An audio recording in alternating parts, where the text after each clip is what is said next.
third day. Now think about this for just a moment. For those disciples that were shocked, that killed and crucified,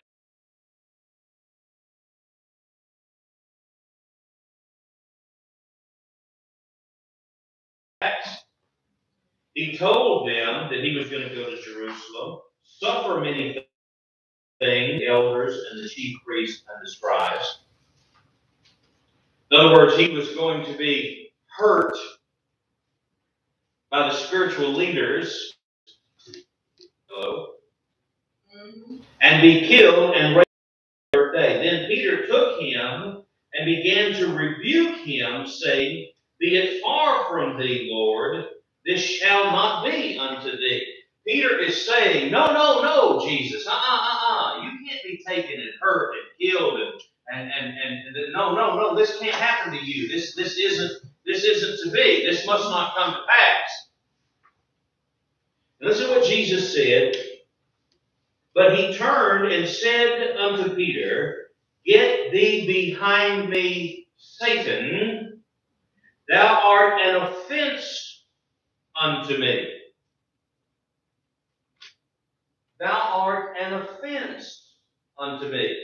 Jesus spoke to Peter and said, "Get thee behind me, Satan, an offense to me." Now here's the thing that's pretty interesting. First of all, if you look at the Greek word for offense, it is scandalon. Scandalon. The word scandalon in the Greek translates into English literally as a trap or a snare. An offense is a trap or a snare. And so therefore, when Jesus was saying to Peter, "Get thee behind me, Satan," we know that an offense is therefore a trap or a snare set by the devil. Oh boy. Now see, Miss Tony, when I would argue with Miss Linda years ago, decades ago. Oh no. There was only one time that I really hated to tangle with her. Right? I hated to tangle with her when she felt like she was right and that being angry was justified. Oh, if she was convinced she was right and her anger was justified, that's when I knew I had a Cajun woman on my hand.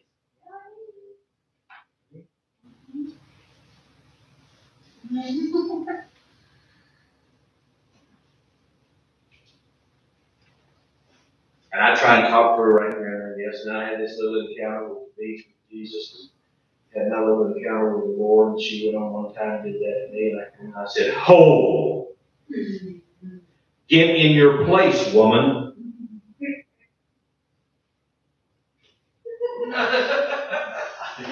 You will not tear down your own security with your own hands.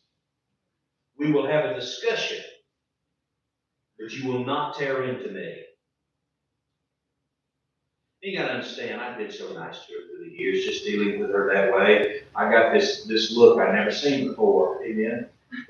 My wife got a brand new husband. I got a brand new wife. I'll tell her, "Ho, get in your place, woman." She's like, "You know what to do with that." It's never time to rip and tear. Now, I'm not saying there doesn't come a time where you have to speak to someone and say what you've got to say, but you say it the way you need to say it, right, Joshua? Yeah. Right? Once you learn to go ahead and say it, but say it the way you ought to say it, you go, "That's good. I did it. I said what I need to say. That's good." Amen. It also helps if your husband and wife are in unity that you both want to serve God. That seems to really help a whole lot. Right?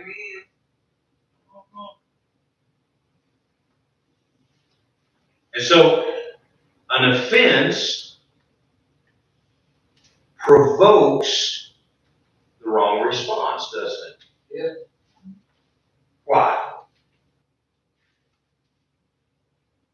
Has anyone besides me ever got up in the middle of the night to go get a drink of water or go use the restroom and stub your little toe really hard? Yep. That hurt. Okay. And when that hurts, right? What is the emotion that you feel at that moment? Anger. You are furiously angry at that moment, am I right? Yep. Okay. Why? The chair didn't jump out and jump on your toe. Nobody shot your little toe. Why are you angry? Who are you angry at? You were the big dummy who walked right into the chair. When we hurt, we get angry.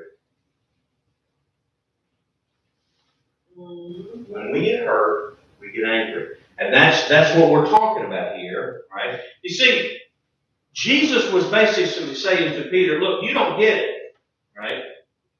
You need me to go to the cross. You need me to go ahead and suffer. You need this to come to pass. It is not in your best interest that this not come to pass. As a matter of fact, since this is God's will, I have to do God's will. An offense is something that comes between you and obedience unto God. Oh boy. Amen. Get thee behind me, Satan. This is an offense. It's a trap. It's a snare to prevent me from walking in obedience to God. Wow. So what advice do you give someone who's been hurt in church? 3 words. Get over it. Amen. Okay? Get over it. And I'm going to tell you something. Look. You know, that's easy to spout off. That's easy to spout off, but when you've been hurt, right, it's a whole other ballgame. Yeah. Because there are different levels of hurt. We don't understand the level of hurt. We don't know if there's been physical abuse. We don't know if there's been sexual abuse. We don't know how they have been taken advantage of financially, right? If they've been robbed blind, if they've been deceived, right? But the facts of the matter are, right, that an offense is a trap and a snare to prevent God's will from coming to pass. So you've got to say, get thee behind me, Satan, and you've got to get past that offense. Right? Now, forgiveness is the key, but sometimes forgiveness is just like anything else that heals. It takes time. Yep. It takes time. Usually within a couple of minutes or so, that toe's back to normal. But what if you've had a deep cut or a deep gash? Yep.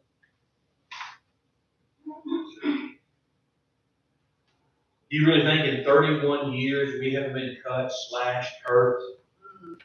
Right? Man, we're covered in scars. But there are no soldiers of the cross without scars. Amen. Because the facts of the matter are, if you're in church long enough, you're going to get hurt. Right. You're going to get hurt.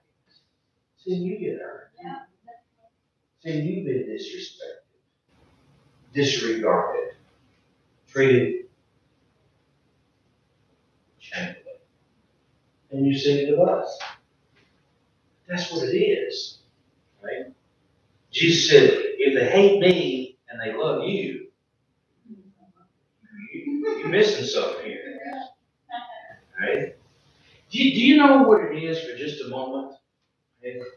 Can you have any imagination what it is what this little fella has seen his mom and daddy had to go through just because they love Jesus from the time he was a little girl? Do you know why so many preachers' kids run away from the church and don't want anything to do with it? Oh, yeah. Yeah.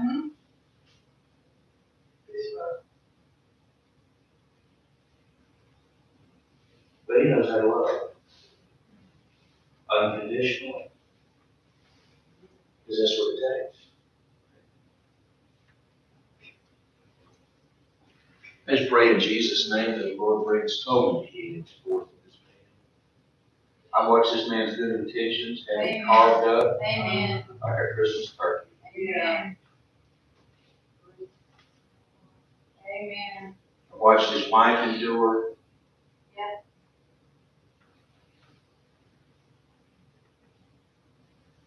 Amen. I've watched Miss Lynn. I was so proud of Zeb this past week. He went in that kitchen during the food fellowship and he said, look, I love you, but you gotta go sit down. That's right. You gotta go, I love you, but you gotta go sit down. Right. But I'm gonna tell you, right? You want the truth? Here's the truth. I watched this lady come up here and clean the church. Have other people come up there and have a little fellowship, sit around, drink coffee, leave the coffee pot home, not clean out the grounds, not dump the coffee pot, track the dirt all over it. I've seen her come in and clean the church as many as 3 and 4 times just in order to have services on Sunday morning. And the exact same people walk past her like she's nothing. And they're also, you give me the one that's in here and lock it up. You give me that lowly servant, amen. Because I've seen people think it's just wonderfully fun to take a little Kleenex and tear it to shreds and leave it all on the thing, and you're just letting them in and pick it up behind all these high-class people.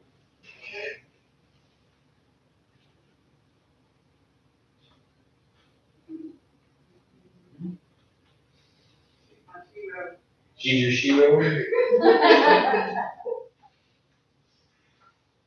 I went robbing out there one time and I said, look, we've got, last summer I finally told you, you've got to close the clothes closet next summer. You can't go in there in July and August. That woman will sweat down to the point where I thought she was going to have a heart attack in there. You can't have a stroke in there over those clothes. One of these days we're going to have to get some air clothes closet where there's some air conditioning going on. For all this time, they and other volunteers wash clothes, fold clothes, hang clothes, bless clothes, give their Saturdays, amen, and make all time.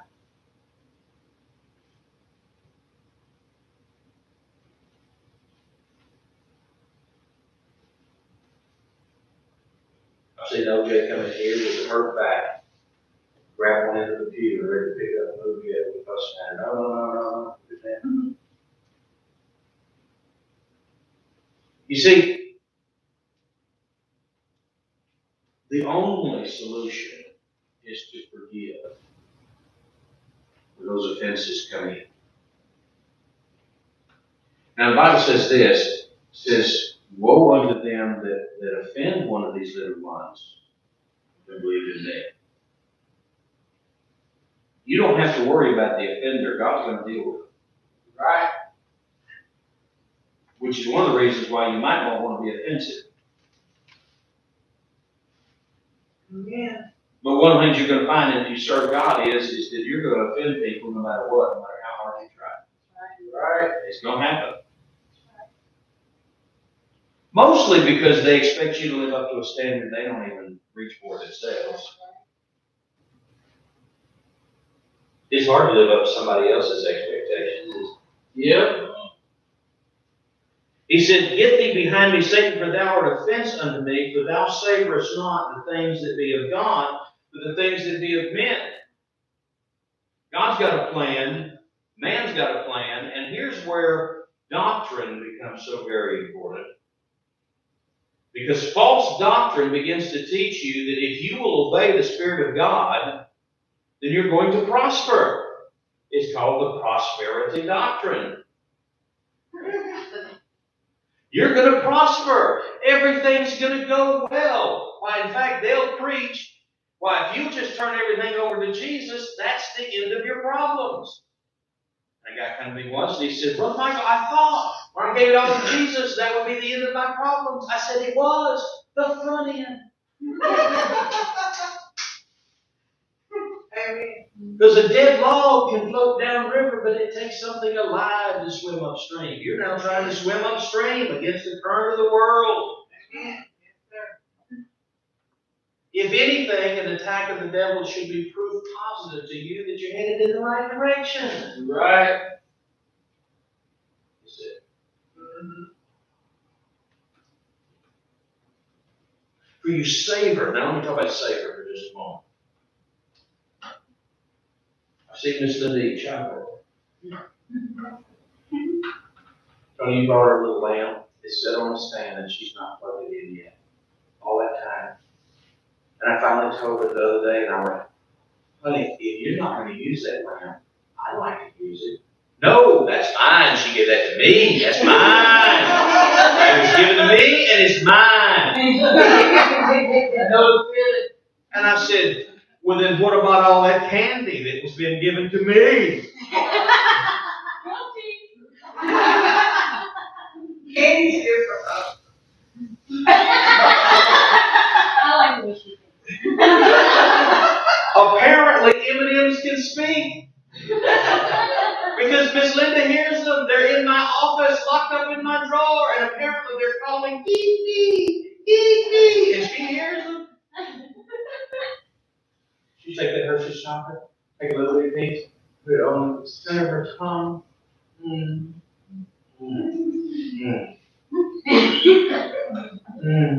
Let it all melt in her mouth. I need the whole candy bar to be over with. It's just something that one piece of chocolate. I'm like, will you hush? That's getting on my nerves.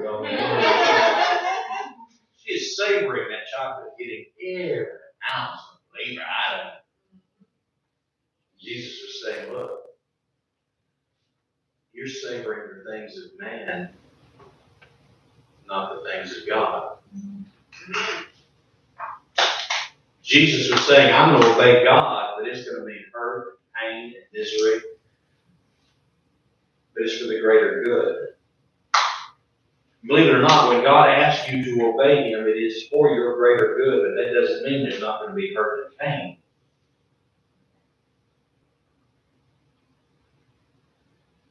I mean, with all due respect to Lynn Anderson, it ought to read in here, I beg your pardon, I never promised you a rose garden. But I did promise you heaven on down the line. Yeah, we have to obey God even when there's pain. Right. Because in pain, sometimes there's gain. The t-shirt says, no pain, no gain. People that exercise. You know my theory, no pain, no pain. All right. Because you're savoring the wrong things. Because sometimes you see, once you have an offense, now everything's justified. Yep. All of your attitudes have been justified. They're just a bunch of hypocrites. Everything in the world is wrong with the church. And as soon as you do that, the devil will point out to you everything that is wrong with everyone in there, everything that is wrong with every part of the organization, everything that is wrong with your husband, everything that is wrong with your wife, everything that is wrong with your child, everything that is wrong with your mother, everything that is wrong with your father, because the devil has every intention of cutting you from the pack, like a pack of wild wolves, and then devouring you when you're all alone. And listen to this. All of this comes before this, because this is where they preach. Keith Weaver, this is where we teach, this is where we preach. Because then said Jesus unto his disciples, if any man will come after me, let him deny himself and take up his cross and follow me.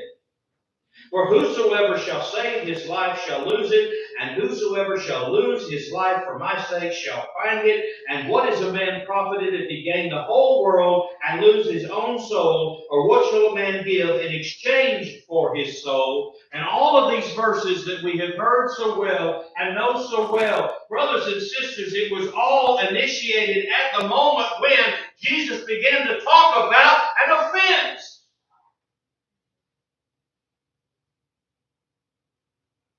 You lose your life over an offense. You've been done wrong? So have I. So was Jesus. Did Jesus forgive him? He forgave me. Is he the example? Yes or no? Yes, he is. So what are we supposed to do? Forgive them. For their sake, no. For ours. So let me tell you something. If you get a big gash, you get a big cut, and it begins to bleed. Let me tell you what's actually beginning to go on with the body now. You see, when you begin to bleed, all of the white blood cells, all of the clotting agents, all of the healing properties of the body are contained within the blood. Amen. Yep. And when the blood begins to rush in, Yep. the healing begins. Yes. You see, when the blood rushes in, Yes. the healing begins.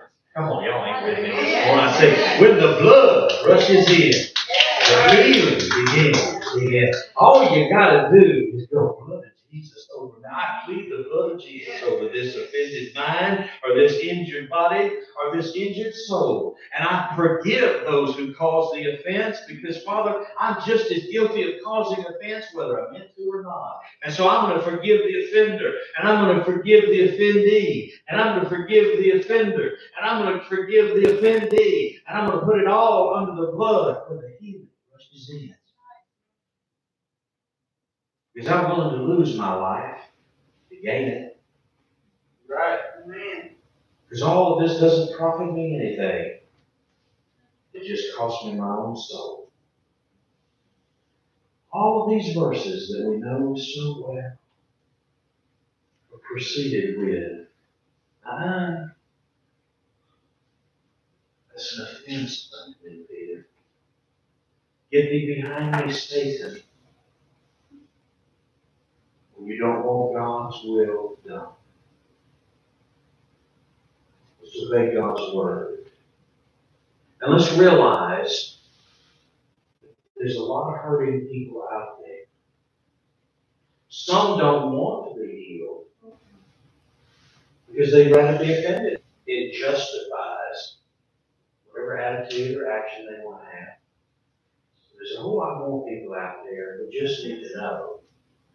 There's others of us out here that we too have been hurt. We too have been offended. But we found great healing in forgiveness.